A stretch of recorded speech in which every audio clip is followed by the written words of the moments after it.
প্রিয় মৎস্য খামারি ভাই বন্ধুগণ, আসসালামু আলাইকুম। তো আশা করি সকলে ভালো এবং কি সুস্থ আছেন। তো নতুন বছরের নতুন তারাবাইং নিয়ে হাজির হয়েছি। তো আপনারা যারা তারাবাইং মাছের পোনা করছেন তারা আমাদের কাছ থেকে তারাবাইনের মাছের পোনাগুলো নিতে পারেন। আমরা সারা বাংলাদেশে হোম ডেলিভারির মাধ্যমে পৌঁছিয়ে দিয়ে থাকি এবং কি আপনারা চাইলে আমাদের লোকেশন মতো এসেও ভালো উন্নত মানের যে কোনো দেশীয় ও বিদেশি মাছের পোনা সংগ্রহ করতে পারবেন। তো আপনারা এই মাছগুলো পুকুরেতে কিভাবে চাষ করবেন এবং কি অনেক চাষি ভাইরা এই মাছ চাষ করে পুকুরেতে মাছগুলো খুঁজে পান না। আপনারা সঠিকভাবে পুকুর প্রস্তুতি করে নেবেন।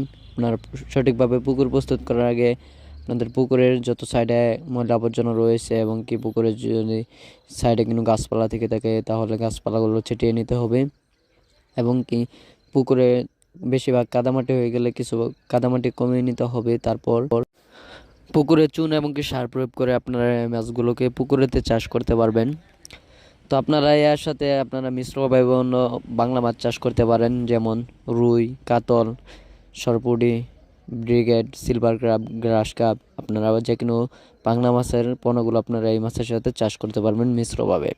তো দেখা গেল এককভাবে এমনকি মিশ্রভাবে চাষ করলে মিশ্রভাবে চাষের ভালো একটা ফলাফল পাওয়া যায়। যেমন এই তারাবাইন মাছগুলো বড় হইতে হইতে এই তারাবাইন মাছগুলোর কিন্তু কোনো খাবার প্রয়োজন পড়ে না। দেখা গেল আপনারা যদি বাংলা মাছের খাবারটা সঠিক মতো দেন তাহলে বাংলা মাছের খাবার থেকে এই তারাবাইন মাছগুলো খেয়ে থাকে।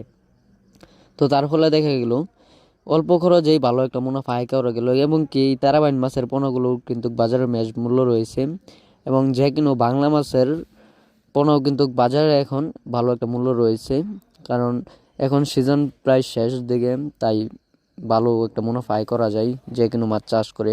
আপনারা এখন প্রথম থেকে যে মাছ চাষ করবেন সেই মাছ চাষ করে ভালো একটা মুনাফা আয় করতে পারবেন।